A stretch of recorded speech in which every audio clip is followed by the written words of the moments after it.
감사합니다. 우리 찬양대로 주 예수 그리스도의 넘치는 사랑이 우리 여선교회와 여선교회에서 후원하시는 선교지에서 넘치도록 함께 하시기를 축원하고 기도합니다. 오늘 제가 여기 기도 음악을 틀고 내려갔다가 올라왔는데 올라오니까 성탄절 찬양이 나오고 있어서 제가 다시 틀었습니다. 그때 조금 당황하더니 또 수요 예배 순서를 보고 러시아 여선교회 찬양한다고 또 이렇게 말씀을 드렸네요. 사도행전 계속 보고 있습니다. 저번 주라네요. 또 월요일에는 성령님께서 말하게 하심을 따라 이 제자들이 담대하게 복음을 선포하기 시작한 초대교회의 모습을 보았습니다. 성령 하나님께서 그들을 통하여 말하게 하시는 그 일을 통하여 이 인간의 임이 아닌 성령 하나님의 역사로 인하여 그 즉시 3,000명이나 회개하고 돌아오는 놀라운 역사, 그리고 내부적으로는 공동체가 모이며 서로 함께 힘써 기도하고 교제하고 나누는 일이 시작되어지는 것을 보았습니다. 그 일 이후에 오늘 3장부터 시작된 이야기를 통하여 4장까지 좀 살펴보도록 하겠습니다. 3장 1절을 보시죠. 3장 1절을 보면 우리가 잘 아는 이야기, 베드로와 요한이 이 성전 미문에 앉아서 구걸하던 자를 일으켜 세우는 놀라운 역사를 보게 됩니다. 그곳에서 유명한 말이 등장하지요. 6절입니다. 3장 6절입니다. 한번 같이 읽어보겠습니다. 시작. 베드로가 이르되 은과 금은 내게 없거니와 내게 있는 이것을 내게 주노니 나사렛 예수 그리스도의 이름으로 일어나 걸으라. 아멘. 우리가 믿는 것을 우리는 무엇이라고 하냐면 바로 복음이라고 합니다. 이 복음이라는 뜻은 잘 아시듯이 기쁜 소식이죠. 왜 이것이 기쁜 소식인가? 나뿐만이 아니라 모든 인류에게 왜 이 복음이 기쁜 소식인가를 깨닫고 전하는 자들이 바로 우리입니다. 성령 하나님께서는 우리에게 능력과 은사를 주셔서 예수 그리스도를 전할 때에 놀라운 일들을 만나게 하십니다. 그것을 통하여 예수님의 이름을 드러내시죠. 그래서 우리는 누군가가 구원을 받고 이곳으로 올 때마다 우리의 자신을 높이는 것이 아니라 그 영혼을 구원하여 주신, 나를 사용해서 그 영혼을 이끌어 주신 하나님께 영광을 돌리게 됩니다. 오늘 베드로와 요한은 그 항상 성전 미문이라는 곳에 앉아서 구걸하는 자를 보았습니다. 예전에는 그저 그렇게 느껴졌을지도 모르겠지만 베드로와 요한은 이제 그때에 이 자에게 무엇이 줄 것이 내게 있구나 라는 것을 느끼게 되었어요. 이것이 성령 하나님께서 이루시는 때입니다. 많은 사람들은 그냥 지나칠지 모르나 그 두 사람에게는 그에게 줄 것이 있다는 것을 깨닫게 하시고 그에게 주지요. 무엇을 주었느냐? 그들이 가지고 있는 가장 귀한 것, 돈이나 어떤 권력을 통하여 그를 사회적 지위를 올려주거나 하는 것이 아니라 예수 그리스도라면 이 자를 치유하여 일으킬 수 있겠구나 라는 그 믿음의 확신을 가지고 내게 은과 금은 없지만 너에게 주는 것으로 이야기하노니 일어나 걸어라. 어떻게 되었습니까? 일어나 걷게 되었죠. 그래야 하나님을 찬양하는 일이 생기게 되었습니다. 이 일로 인하여 베드로는 이 공회 앞에 서게 됐죠. 이 무슨 일이냐? 너희들이 하는 일이 어떻게 된 것이냐? 라고 물어보게 됩니다. 4장 가시죠.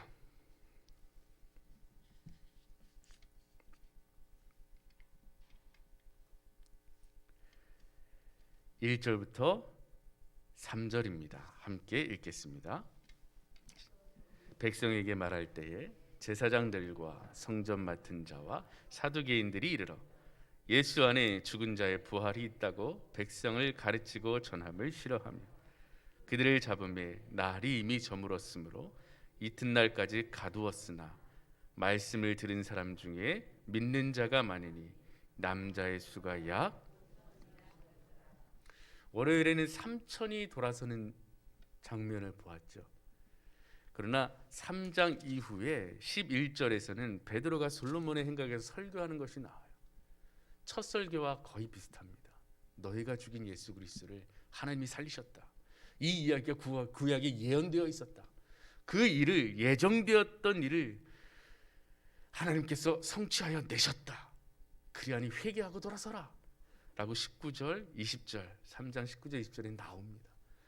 그런 회개하고 돌아서라, 회개하고 돌아서라 라는 이 선포 가운데에 아무것도 아닌 말 같지만 성령 하나님의 역사하심을 통하여 3천에서 2천을 더하여 남자만 5천이 믿게 되는 놀라운 일들이 일어나기 시작합니다. 그런데 예수를 죽였던 지도자들은 놀랐겠죠. 예수님이 눈앞에서 사라지면 이제 예수를 따르던 무리들도 사라지고 자신들이 세력을 확보할 거라고 생각을 했는데 이 두려워 떨던 제자들의 태도가 달라졌습니다. 의아하게 여기기 시작하였습니다. 4장 13절입니다. 읽어보겠습니다. 시작. 그들이 베드로와 요한이 그들을 본래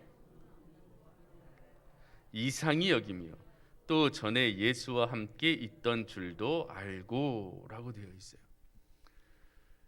이들도 베드로와 요한은 그저 범인, 평범한 사람인 걸 알고 있었단 말입니다. 근데 지금은 달라졌어요. 무엇을 보았냐면 담대하게 말함을 본 겁니다. 재물이 많아지고 지위가 높아진 것을 본 것이 아니라 예전과는 달라진 것이 무엇이냐 하면 바로 담대하게 말하는 거예요. 우리가 월요일날 보았듯이 성령 하나님이 임하신 이후에 그들에게 하게 하신 것은 바로 말하게 하심입니다. 담대하게 말하게 하심. 그 담대하게 말하는 것에 따른 결과들이 놀라웠던 거예요. 그들로선 할 수 없는 일, 자기들도 할 수 없는 일이 그들의 말하게 하심을 따라 3천이 돌아서고 남자만 5천이 돌아서는 놀라운 일들을 보게 되는 거예요. 그들이 평생을 가르치고 평생 구약 성경을 가르치고 율법을 지켰지만 일어나지 않았던 역사, 단 한 번의 설교로 10,000명이 넘는 사람들이 돌아서는, 회개하여 무릎 꿇는 역사가 일어남을 보게 된 겁니다. 베드로와 요한은 그들이 어땠느냐를 예전을 생각하면 그들도 자신들이 평범하다고 생각했을 거예요. 예수님이 자신들에게 맡긴 일을 할 수 없을 거라고 생각했을 거예요. 그들은 숨었었으니까요.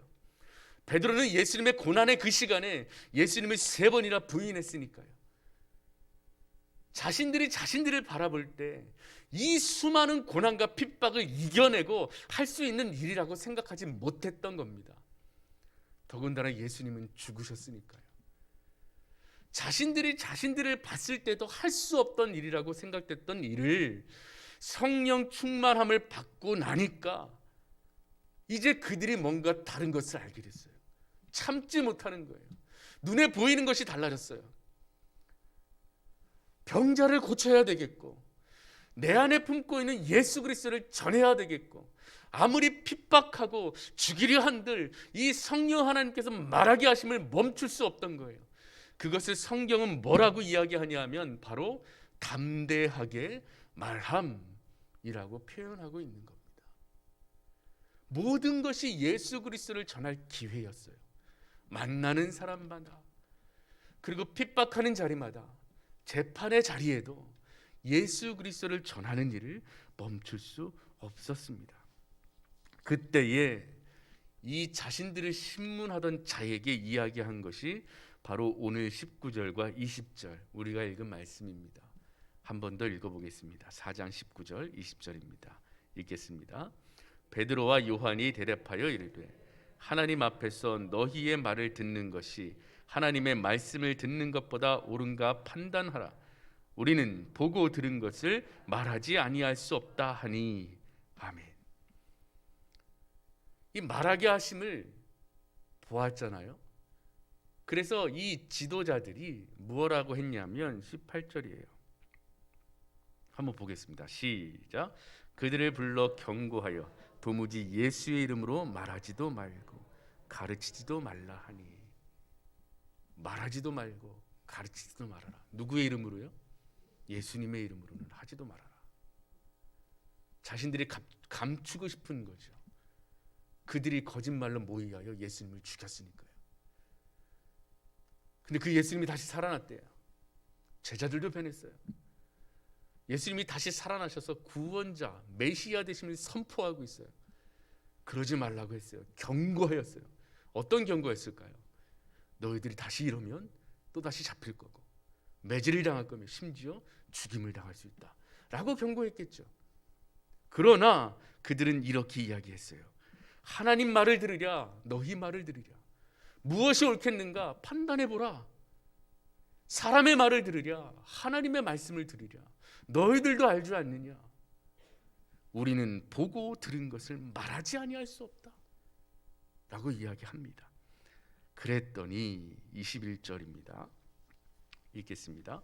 관리들이 백성들 때문에 그들을 어떻게 처벌할지 방법을 찾지 못하고 다시 위협하여 놓아주니 이는 모든 사람이 그 된 일을 보고 하나님께 놀라운 일이 일어났어요. 남자만 5천이었잖아요. 그 전에 3천이었고 그럼 분명히 10,000명이 넘어갈 거란 말이에요. 이 사람들이 제자들을 통하여 된 일들을 보고 누구를 찾기 시작했냐면 하나님께 영광을 돌리기 시작한 거예요. 그 모임들이 생겨난 거예요. 지도자들이 두려워할 정도로 그 초대교회 모임들이 왕성해지기 시작한 겁니다. 그래서 제자들도 그냥 위협하여 놓아주게 되었어요. 기뻤습니다. 그래서 어떻게 되었냐 하면 23절을 한번 읽어보겠습니다. 시작. 사도들이 노임에 그 동료에게 가서 제사장들과 장로들의 마음을 다 알리니 24절 그들이 듣고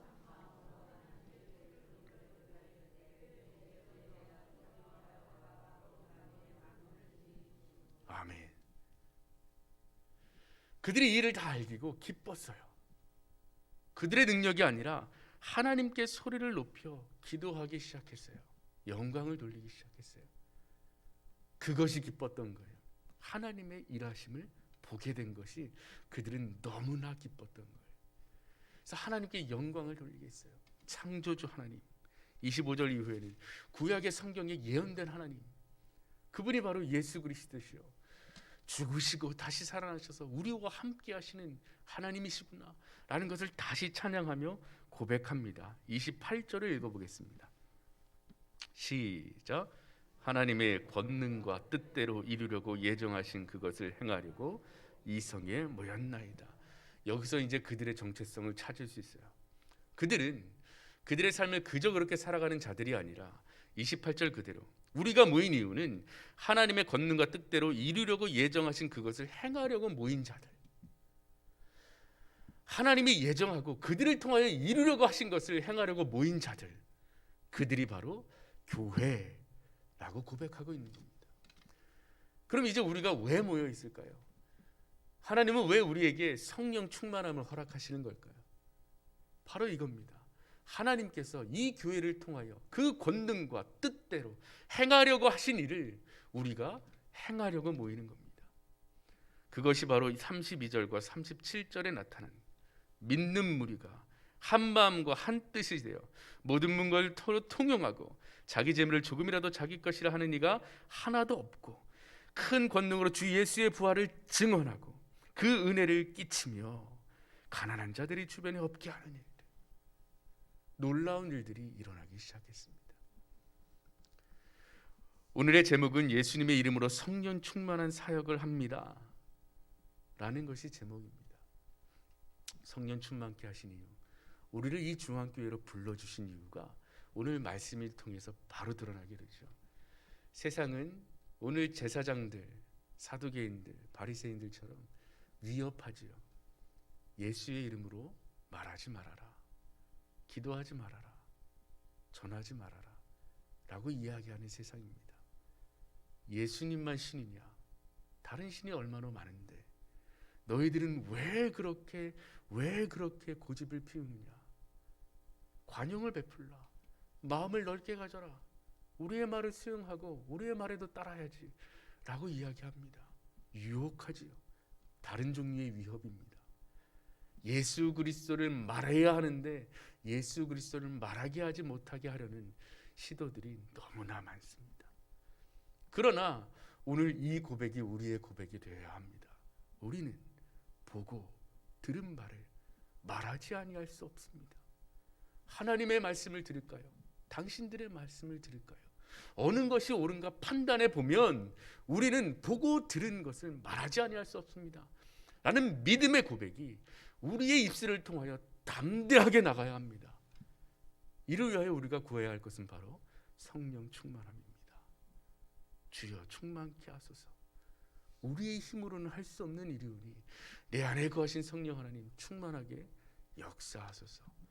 한 마음으로 모여 기도하는 공동체, 우리를 모이게 하시는 이유입니다. 우리는 개인적으로도 믿음을 고백하지만 교회에 와서 서로 교제하며 믿음의 의미를 나눌 때 우리가 어떻게 살아야 하는지를 서로 알게 됩니다. 평범한 사람이 아니요, 담대하게 말할 수 있는 자유구나 라는 것을 교회에서 확신할 수 있게 되는 겁니다. 이 자리에 서서 설교하는 사람만이 예수 그리스도의 말씀과 예수님의 이름을 담대하게 선포하는 것이 아니라 여러분들 또한 예수 그리스도의 증인이며 성령 하나님이 살아계심으로 동일하게 나가 예수 그리스도의 이름을 담대하게 선포하는 자로 살아갈 수 있어야 합니다. 중앙교회는 여러 가지 사역으로 그 일을 감당하고 있습니다. 나누는 사역들을 잘 감당하고 있습니다. 그 감당하게 하신 사역들을 통하여 여러분을 사용하셔서 앞으로도 세상이 이렇다 하지만 전능하신 하나님이시오니 이 교회를 통하여 예수 그리스도의 이름을 전하게 하실 줄 믿습니다. 이를 위하여 함께 기도하시기를 예수님의 이름으로 축원합니다. 기도하겠습니다. 전능하신 하나님, 성령 충만케 하시는 역사가 우리에게도 있는 줄 믿습니다.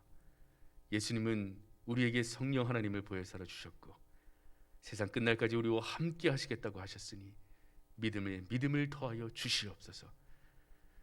마음이 동하여 누군가가 눈에 보일 때, 마음이 동하여 누군가를 위하여 기도하고 싶을 때, 마음이 동하여 누군가에게 베푸고 싶을 때 주여 성령 충만케 하여 주시옵소서. 담대한 믿음을 허락하여 주시옵소서. 그리하여 성령 하나님의 역사하심을 이 중앙교회가 지금까지 보았듯이 앞으로도 영원히 보게 하여 주시옵소서. 그리하여 전 성도가 그리고 그 사역을 체험하는 모든 자들이 하나님께 영광 돌리게 하여 주시옵소서. 모든 것 주님께 맡기며 우리 주 예수 그리스도의 이름으로 기도합니다. 아멘.